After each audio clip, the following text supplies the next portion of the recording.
All right, good morning, guys. Back at it with another MLB DFS slate. Last night was just comical.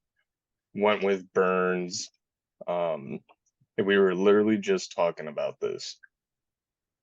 The whole weekend, we did not play Houston. We decided yesterday, you know what, let's get a little different. Everyone's going for Castillo. Let's go with Burns. Here was Burns' stat line. 5 innings pitched, 7 hits, 5 earned, 5 Ks. Yordan Alvarez decided to hit a grand slam, and I think he had like a solo home run as well. It was just unbelievable. Coors didn't really get there. Nick Maiden, the guy from Detroit, went over 2 and then got pinch hit in the middle of the game. Otani Trout didn't do anything. It was just overall a bad day. But this happens. You're still up. If you've been tailing us a whole month, you're still up. You got anything to add?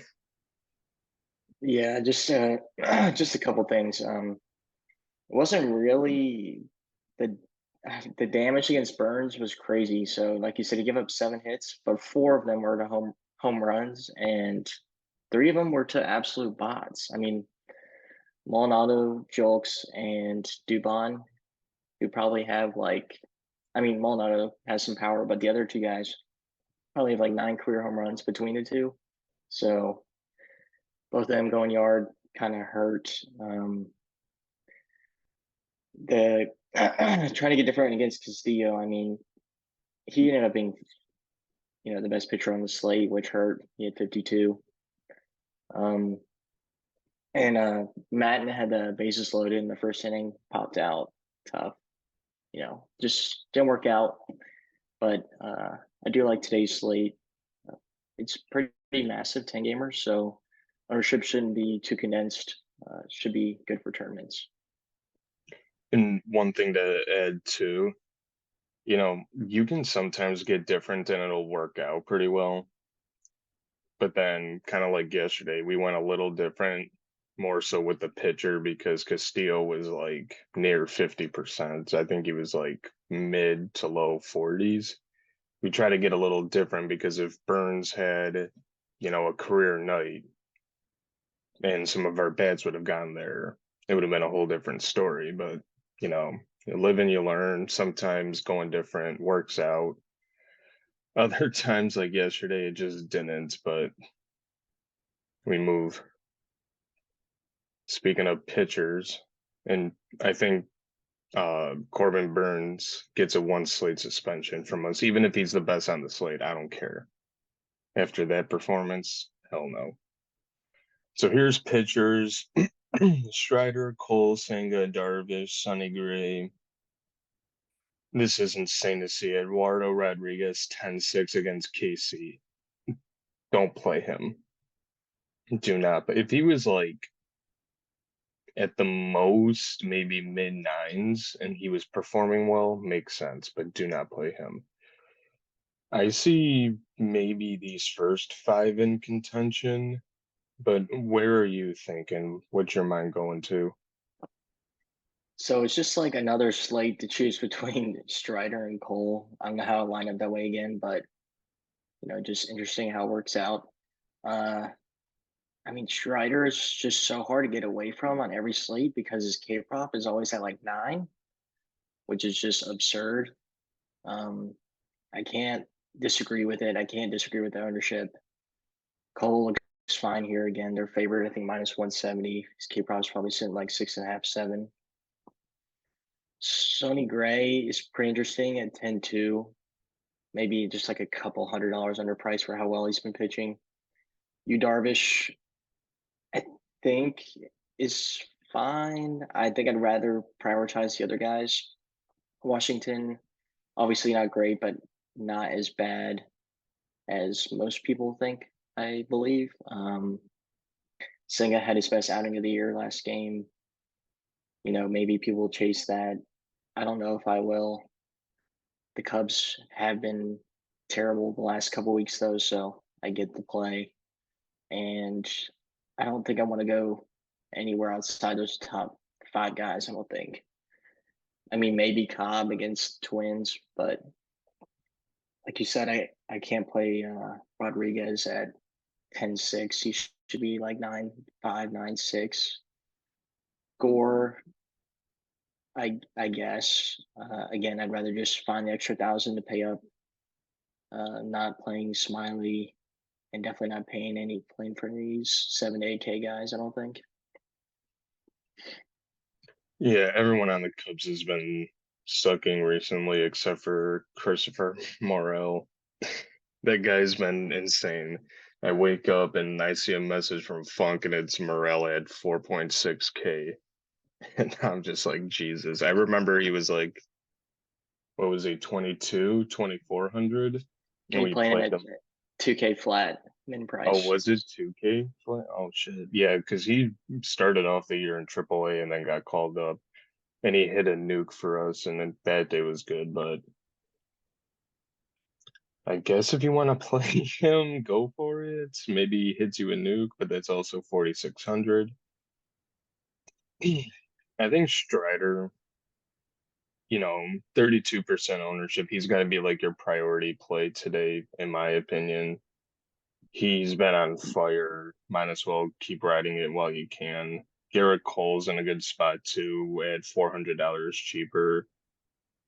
I would say to get slightly different, go with Darvish and Gray. They both looked pretty good. Darvish has a good matchup against Washington, and he's only projected for 7%. Sonny Gray, a little cheaper than Darvish, so you can get really different there. Gets a better bat. Gray 10-2 at 11%. I think a lot of people, I think the reason why, well, and I have my pitchers tool ranked by top pitcher and Senga.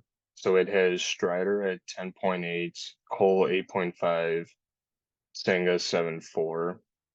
Senga is only projected for 8% ownership, but it's also 10 in the morning by us. So like closer to lock, that might jump up a little bit in terms of ownership share. So I got a feeling that that might jump up a little bit considering it's a good matchup for Senga and he's 9,600 compared to everyone else. Something's telling me that it's going to jump up, but I like Senga too. Basically, I think you can't go wrong with Strider, Cole, Senga, Darvish, or Gray. It's just a matter of who do you think is going to give you the most strikeouts, who can go the longest, who could win you the game. That's the way that I see it. Yeah, and I mean, like you said, the top 1%, like it cuts off at 7% past those five guys. He drops to 5-ish%. So like a Mm. huge drop, but like those guys are pretty much the clear cut top five priorities, at least for single entry. If you're doing multi entry, I would sprinkle a little Cobb, Gore. I mean, I don't know if I could play Rodriguez at that price tag, even in 150. Um, yeah, that's probably it, honestly, per exposure. Maybe Bello, but I think I'm good on that. It's just insane to see Rodriguez 10-6. Um, all right, on to stacks. So this is what it's got right now. So, of course, you got Coors, and you got Houston, Boston, Seattle, Slam Diego. I'm not really feeling San Diego against Gore. I know that there's a lot of power and there's good bats on that side, but Gore's looked pretty good to start the year. Do we go Coors again? I mean, where do we go from here? I uh I think I'm willing to die on the hill of at least a Miami Mini. I do like Soler and Garrett Cooper in this matchup. So if I can get two of those guys and maybe a third, I think Miami makes good sense. I mean, they let us down yesterday, but it's just such a hard spot to avoid. And if you look at Ballpark Pals projections, just the best environment by far today. So I mean, how many times can Coors sell to start the year? Probably do a little bit. Rockies, same side of the game, fine. Probably like 5 to 10% is a stack. Good leverage there. Houston, I mean, maybe they got some pop back after yesterday playing Ray, who's pretty pretty bad. Um, don't mind them. Seattle again against Medina. I mean, you can just play against Oakland every slate if you really want to. I'm not on the Padres as much, like you said, against Gore. Angels against Bello. If he starts walking people early, could see some damage done there. And then the Braves are always in contention for me, so that's probably where I cut off my stacks. So I just looked up Yuri Perez. He's like a really young, great prospect guy for Miami. So he's only had two starts. May 12th against Cincy, he had seven strikeouts, gave up two earned, only went 4 2/3. Then he played against, and these were just home games. May 18th against Washington. Yeah, Washington. He went 5 innings with 6 Ks and one earned. This is a different situation just because he's pitching at Coors today. He's like a super hyped young guy. But I mean, I'm not saying play him, but he's looked all right. Nothing too insane, but um, anytime there's a game at Coors Field, you kind of have to get some sort of exposure. At least that's the way I think. Um, Houston, I mean, we all know what's going to happen. We're going to have a Houston stack, and they're going to get a combined like 3 points. But I mean, I think we kind of have to go back to them, especially since what they showed us yesterday. Boston, sure. Seattle, sure. Seattle, obviously, against Oakland, against Medina. You can get to some bats. Atlanta.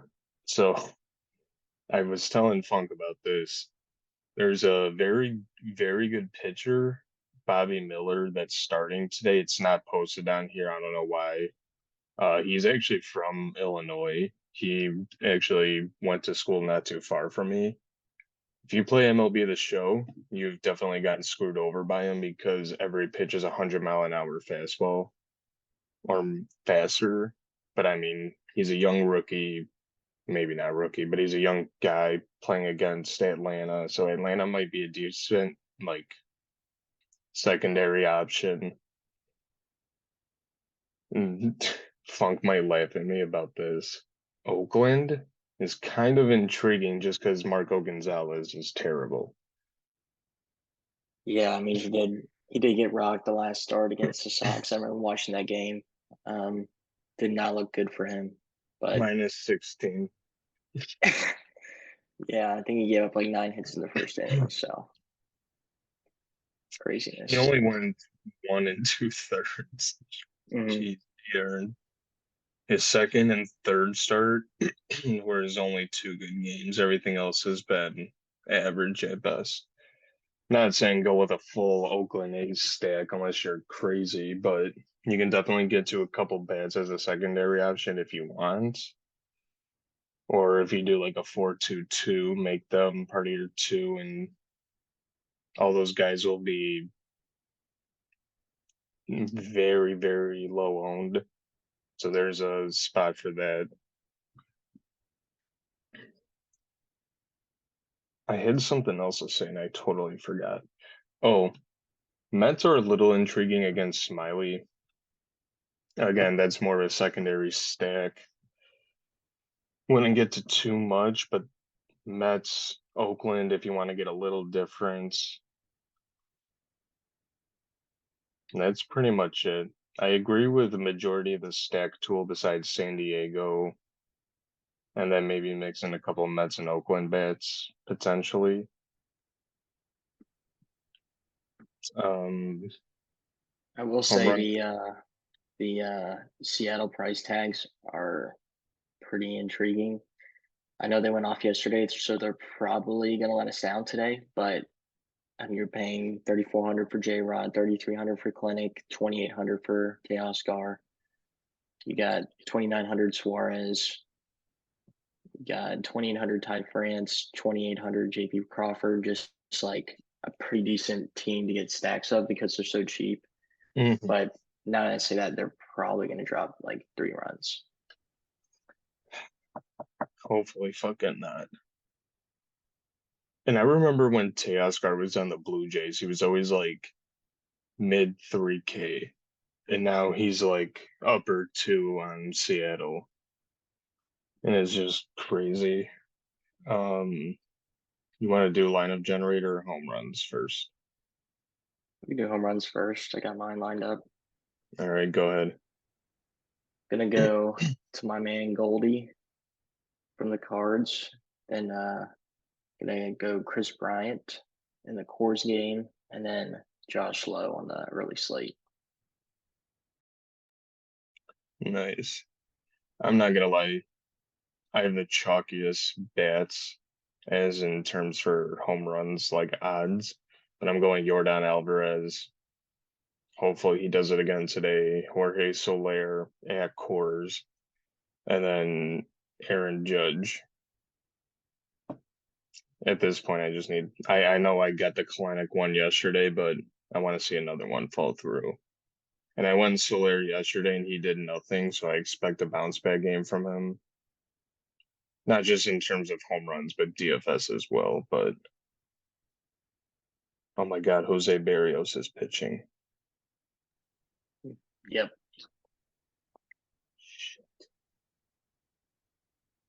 No, I'm sticking with my guys because if I change one of them, they're gonna hit the home run. All right. So this is day whatever, 8, I think it is now. MLB DFS lineup generator. So if you play on DraftKings as well, this applies to you. So we do Fanduel because I hate DraftKings. I think Funk does as well. What are we doing today? Let's go 4-3-1. Seen that up top a couple times. We can go balanced, and then you want to lock. Do you want to lock Strider and just see where it puts you, or do you want to try somebody else? I think it's Strider or Gray for me right now. I think we got to go Strider. Okay, let's lock him in.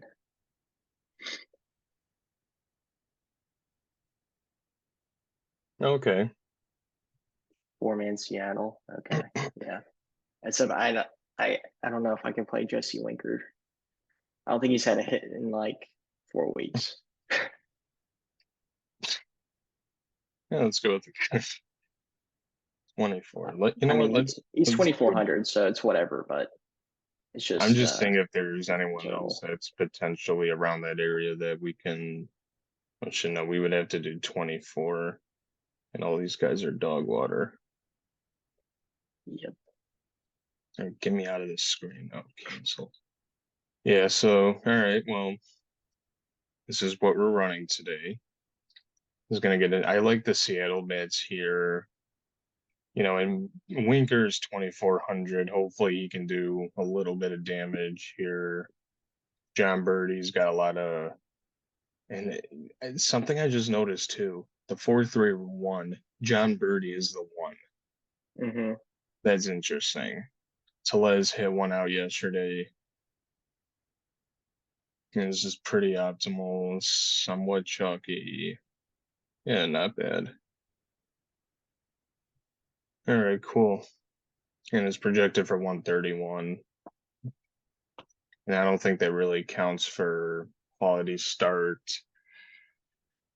Um, I don't think that really counts for quality start and win for Strider. So, all right, finish us off. Anything that I missed, you missed, recap, anything? I mean, nothing much to go back over here. I don't think. It's another Strider slate. Just makes it a lot less interesting, to be honest. But yeah, we'll drop our lineup about 15 minutes before lock. So make sure to follow that if you want, or fade us if you if you feel like it. Um, we will be back here tomorrow, and make sure to check out Stochastic's tools in our description, and like, subscribe if you haven't already.